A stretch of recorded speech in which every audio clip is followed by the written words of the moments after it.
Dentro de las funciones fundamentales que un contribuyente tiene al momento de sacar el RUC está directamente la apertura de la patente municipal. La gran mayoría de las personas que tienen RUC ni se enteran de esa situación y luego vienen con el contador a preguntarnos, oiga, tengo esta situación, tengo declaraciones vencidas, acaba de pagar cero y le voy a pagar $5. Esto es más común de lo que ustedes esperan. Yo en algún momento puse una publicación acerca de que, ok, si tienes una gran cantidad de declaraciones vencidas, nosotros podemos ayudarte. Hasta ahí todo normal.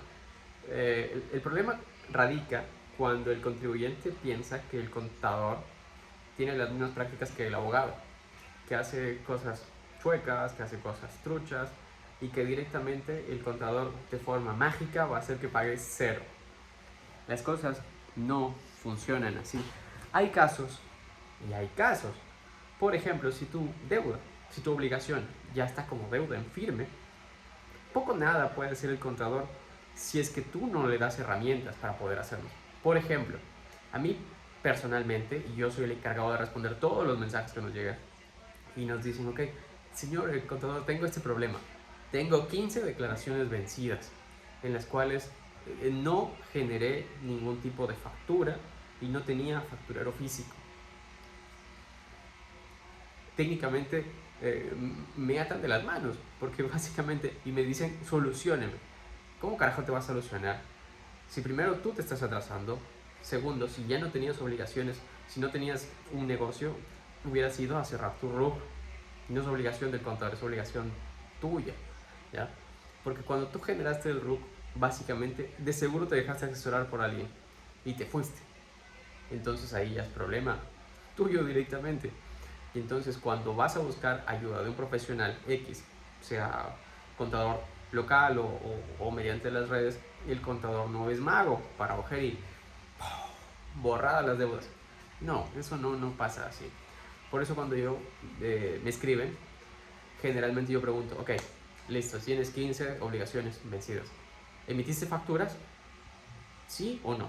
Si emitiste facturas, es mucho más fácil poder pagar menos impuestos porque ya sale un valor fijo calculado por una multa de atraso, siempre y cuando tus declaraciones no hayan sido grandes, ¿no?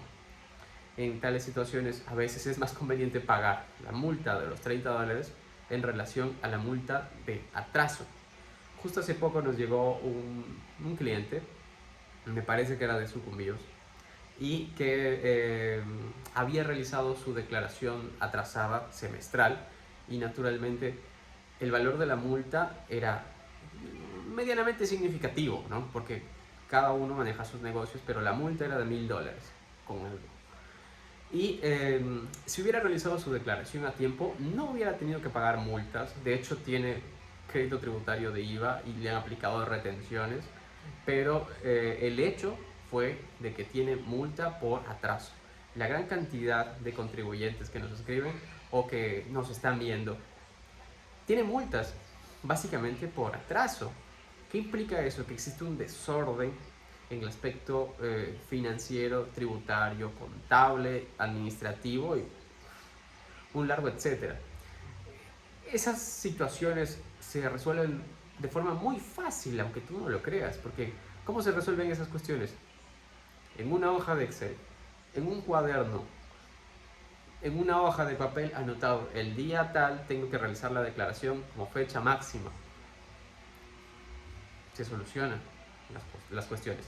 El problema radica en cuanto tú vas y quieres sacar un RUC porque quieres hacer una actividad económica, pero no tienes un control, no hay una educación sobre cómo tienes que llevar a cabo tus obligaciones tributarias. Quizá no hay un acompañamiento por parte del SRI, muy seguramente. El SRI no notifica cuando hace cambios, totalmente de acuerdo, te la doy. El SRI no notifica, hace lo que se le da la gana, pero nosotros como contribuyentes tampoco hacemos por capacitarnos ni enterarnos. Hay uno que otro que sí dice, ok, tengo en consideración esta resolución que me puede permitir pagar menos impuestos, pagar menos valor por este carro que utilizo para el trabajo, que puedo pagar menos impuesto a la renta si sigo estas indicaciones, tomando en cuenta que puedo contratar trabajadores, mujeres, trabajadores que han estado en, no sé, por algún tipo de problemas en la cárcel, o personas que deben de pensión alimenticia. Entonces, o quizá voy a invertir en proyectos deportivos avalados por el Ministerio del Deporte. Ya, todo eso te sirve, pero la cuestión es cuando tú te preparas y tú también analizas. Porque básicamente el aspecto contable no es que te está buscando a ti de forma al 100% buscando clientes. Hay casos que sí, pero muchas veces el contribuyente o el cliente busca ayuda cuando tiene un problema. Y por lo general un problema grande que él no puede solucionar, y por lo general carecen de herramientas para poder hacerlo.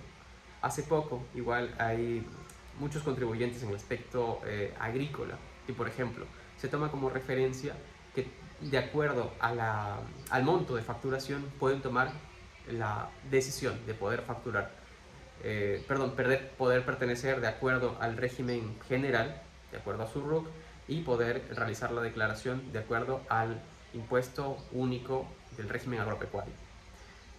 ¿Cuál es la diferencia? Básicamente que el uno toma como referencia tus ingresos y tus gastos, y el otro netamente toma como referencia tus ingresos.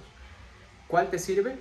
Tendrás que hacer el cálculo correspondiente, porque principalmente si te vas a regir por el régimen general, por el impuesto a la renta tradicional, deberás considerar que debes tener un sustento de ingresos y un sustento de gastos, porque los ingresos menos los costos menos los gastos, de ahí se genera el impuesto a la renta por pagar. Pero si tú tienes ingresos pero no tienes gastos sustentados, es decir, puedes decir que yo gasté tanto en X situaciones, pero no hay facturas, entonces no te sirve de nada. De hecho, peor, son gastos no deducibles si estás obligado a llevar contabilidad. Mucho peor. Pero en cambio, si tú estás con un régimen agropecuario y tú generas un nivel de ingreso significativo y no quieres pagar impuestos, aquí lo único que te puede solventar de cierta manera son básicamente las retenciones que te están aplicando a ti del impuesto a la renta, ¿ya? Pero si a ti no te están aplicando retenciones, no busques la manera de que no pagar impuestos, porque no lo hay. Lastimosamente, la única manera en la cual tú no pagues impuestos si estás dentro del régimen agropecuario es a través de las retenciones, y obviamente a través de beneficios o incentivos tributarios, los cuales te mencioné hace un momento. Entonces, lo ideal siempre es mantener esa coherencia, mis estimados. Si tú estás teniendo un RUC y no aperturaste tu patente municipal, ahí ya tienes un problema. Y eso es algo que el común de la gente no lo sabe. Que si tú tienes un RUC, de forma automática debes tener patente pagada antes de los 30 días para que no se te genere una multa. Eso no te dicen. O si es que te lo dicen después. Por eso cuando nos llegan a nosotros clientes, nosotros les preguntamos, ¿tienes patente municipal? ¿Pagaste? Generalmente nos dicen que no. Uno que otro, muy contados, nos dicen, sí tengo patente y la pagué en el año pasado, tengo que pagar este año. Buenazo. Pero por lo general el contribuyente que saca el RUC no tiene patente municipal, y ese es un gran problema, porque se están generando una deuda grande con el municipio de su localidad.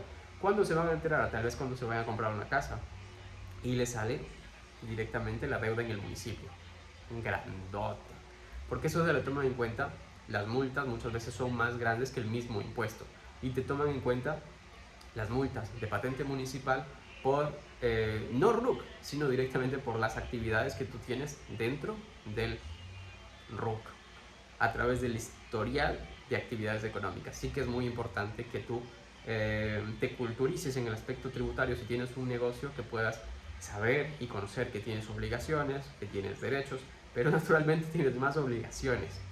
Otras de las cuestiones que es muy importante, que los chicos tienden a sacarse una SAS, una sociedad por acciones simplificada. Los chicos y bueno, las personas en general que tienen un negocio, porque el gobierno salió con la brillante idea de vamos a formalizar los negocios de los microempresarios o de los emprendedores, y vamos a hacerlo a través de la SAS, que básicamente es una empresa. Que haya sido fácil constituirla no significa que sea de simple manejo. Fue fácil constituirla porque básicamente en un día ya podías constituirla. Comprabas las firmas electrónicas, se fue la constitución, al siguiente día ya tenías RUC. pero debes considerar que no a todas las personas les conviene tener una SaaS. De hecho, es mucho más conveniente trabajar bajo una persona natural que bajo una SaaS, principalmente porque las obligaciones son más grandes. Es más demoroso llevar los procesos tributarios de una SaaS que de una persona natural. ¿Qué está obligado por una SaaS? Declaraciones normales en el IVA, anexo transaccional, REVEFIX, anexo de dividendos, entre otros. Eso solo con el SRI. Ahora, con la Superintendencia de Compañías, cuando tú te constituyes una SaaS, te dan un tiempo prudencial de 30 días para que tú subas los estados financieros iniciales. La gran mayoría también de las personas que se creen una SaaS no suben los estados financieros iniciales y allí ya se ganan una multa.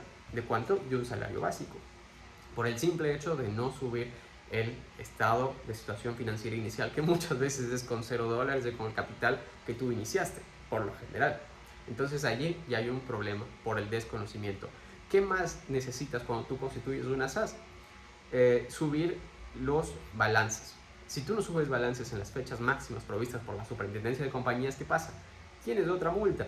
Y entonces la gran mayoría de SaaS, yo soy de la ciudad de Santo Domingo, y muchas de las SaaS no han hecho eso.